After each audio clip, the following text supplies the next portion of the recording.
అందరికీ నమస్కారం అండి. ఈ సినిమాలో రాజా సార్ ట్యూన్కి నేను రాసిన పల్లవి వచ్చి,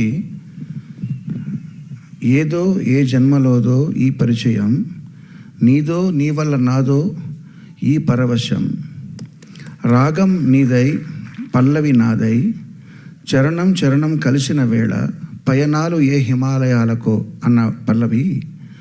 సాధారణంగా డైరెక్టర్ సిచ్యువేషన్ చెప్పినప్పుడు ఆ పాత్రలకి తగినట్టుగా, ఆ సన్నివేశాలకు తగినట్టుగా, కథకు తగినట్టుగా పాట రాయడం అనేది జరుగుతుంది, ఏ రచయిత అయినా సరే. ఇది ఈ పర్టికులర్ పాట ఇది నా జీవితానికి కూడా సంబంధించింది మీకు చెప్పబోతున్నాను. ఎట్లాగంటే, నేను శ్రీ కేవి మహాదేవన్ గారి వీరాభిమాని అండి. నేను ఆయన పాటలు అంటే చాలా ఇష్టం, ప్రతి పాట కూడా తెలుసు ఆయన చేసింది. అట్లాంటి పరిస్థితుల్లో నేను కాలేజీలో చదువుకునే రోజుల్లో యుగంధర్ అనే ఒక సినిమా వచ్చింది. అందులో దాస్తే దాగేదా అనే పాట వినేటప్పుడు పర్టికులర్ థర్డ్ బీజియంలో, అంటే సెకండ్ చరణం ముందర వచ్చే బీజియంలో ఒక వైలెన్ బీట్ వస్తుంది.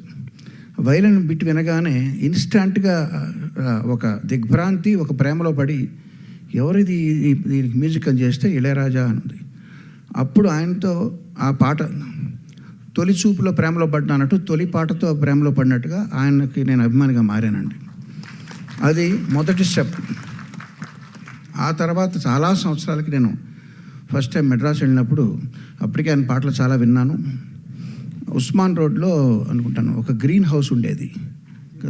ఆ గ్రీన్ హౌస్ పక్క నుంచి నడిచి వెళ్ళేటప్పుడు, నడిచి వెళ్ళటం అని ఎందుకంటానంటే అప్పుడు నడిచే వెళ్ళటం, లేదా మహా అయితే సిటీ బస్సులు, ఆటోలు, కార్లు కూడా లేవు. ఇది ఇళయరాజా గారి ఇల్లు అంటున్నారు. ఇట్లా ఇదా ఎలా ఉంటుందా ఇళయరాజా గారి ఇల్లు అని ఒక విస్మయంతో, ఆశ్చర్యంతో, దాన్ని ఆరాధనాభావంతో చూడడం. అది నెక్స్ట్ స్టెప్. అంటే ఆయన ఉన్న సిటీకి వెళ్ళడం అనేది నెక్స్ట్ స్టెప్. ఎక్కడెక్కడో జీవితం ఎక్కడెక్కడో మరుపులు తిరిగి కర్ణాటక స్టేట్ నుంచి అక్కడికి మెడ్రాస్ వెళ్ళడం అనేది. తర్వాత ఆయన ప్రత్యక్షంగా కలిసే భాగ్యం కలిగింది. దానికంటే ముందర ఎస్ రాజేశ్వరరావు గారి ఆఖరి అబ్బాయి కోటి అని ఉన్నాడు. ఆ కోటికి డిస్కో విజన్ అనే ఒక మ్యూజిక్ షాప్ ఉంది పానగల్ పార్క్ పక్కన. అక్కడ క్యాసెట్లు కొనుక్కోవడానికి వెళ్ళినప్పుడు పయనంగల్ ముడివిదిల్లై అనే తమిళ సినిమా తాలూకు ఎల్పి ఇక్కడ ప్లే చేస్తూ ఉండేవాళ్ళు. అందులో ఒక్కొక్క పాట ఒక్కొక్క ఆణిముత్యం. అవి వింటూ ఇది కదా సంగీతం అంటే, ఎలాగా ఎంత అద్భుతం అని అక్కడ మళ్ళీ దిగ్భ్రాంతికి గురి చెందడం, ఆరాధనాభావం పెరగడం, అదొక స్టెప్. అయితే తర్వాత అన్వేషణ రిలీజ్ అయిందండి వంశీ గారిది. అందులో కీరవాణి అనే ఒక పాట ఉంది.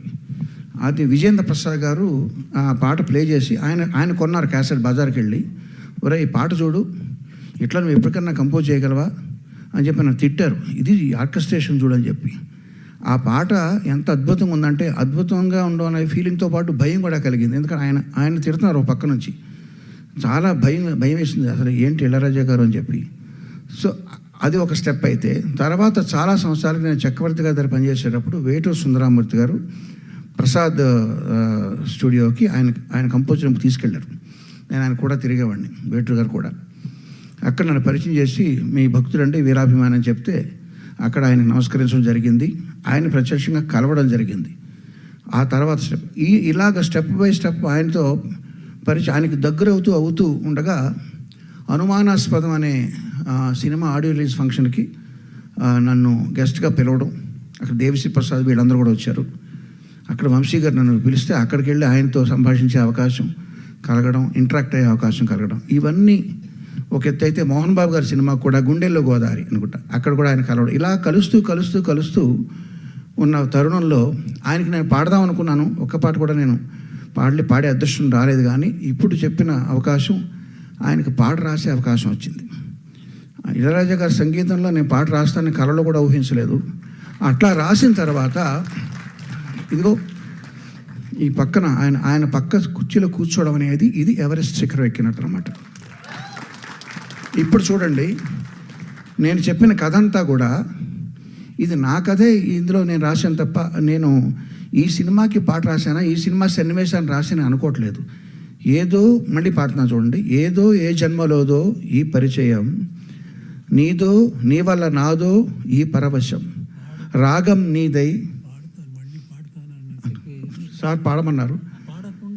అదేనండి, ఆ పాటలో ఈ భావాన్ని సినిమా కోసం కాకుండా ఇప్పుడు దాకా నేను చెప్పిన రాజా గారి పట్ల ఉన్న నాకున్న అభిమాన భావానికి సంబంధించిన పాటగా మీరు అర్థం చేసుకోండి.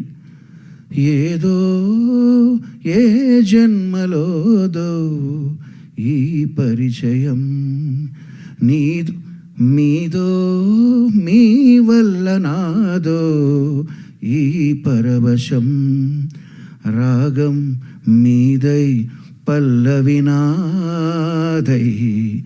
చరణం చరణం కలసిన వేళ పయనాలు ఏ హిమాలయాలకో.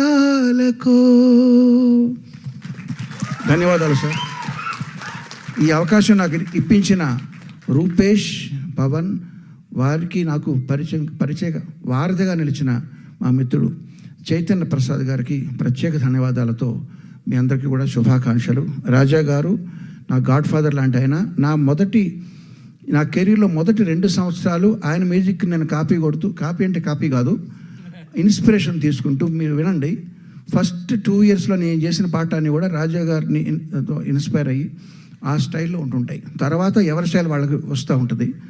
సో నన్నే కాదు, చాలామంది మ్యూజిక్ డైరెక్టర్ని, ఈ తరం వాళ్ళందరినీ కూడా ఇన్స్పైర్ చేసి ఆదర్శప్రాయంగా నిలిచిన రాజా గారికి భగవంతుడు ఆయురారోగ్య ఐశ్వర్యాన్ని చిరకాలం ప్రసాదించాలని కోరుకుంటూ ధన్యవాదాలు. థ్యాంక్ యూ కిరవాణి గారు, thank you so much. And